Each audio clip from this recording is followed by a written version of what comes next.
சத்ரபதி சிவாஜி மகாராஜின் பிறந்த நாளை ஒட்டி குடியரசு துணைத் தலைவர் சி.பி. ராதாகிருஷ்ணன், பிரதமர் நரேந்திர மோடி ஆகியோர் மரியாதை செலுத்தியுள்ளனர்.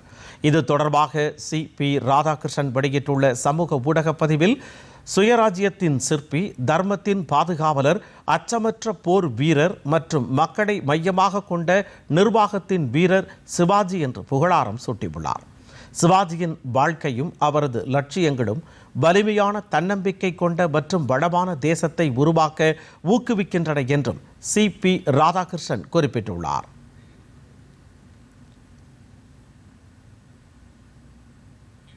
பிரதமர் நரேந்திர மோடி வெளியிட்டுள்ள சமூக ஊடக பதிவில், சத்ரபதி சிவாஜியின் ஜெயந்தி நாளில் தொலைநோக்கு பார்வை கொண்ட தலைவர், விதிவிலக்கான நிர்வாகி, வியூக சிந்தனையாளர் மற்றும் சுயராஜ்யத்தின் நாயகருக்கு மரியாதை செலுத்துவதாக தெரிவித்துள்ளார். அவரது துணிச்சல் நமக்கு உத்வேகம் அளிக்கட்டும் என்றும், அவரது ஆட்சி நம்மை வழிநடத்தட்டும், அவரது நீதி மற்றும் சுயமரியாதை உணர்வு நமது சமூகத்திற்கு மேலும் வலுவூட்டட்டும் என்றும் பிரதமர் நரேந்திர மோடி பதிவிட்டுள்ளார்.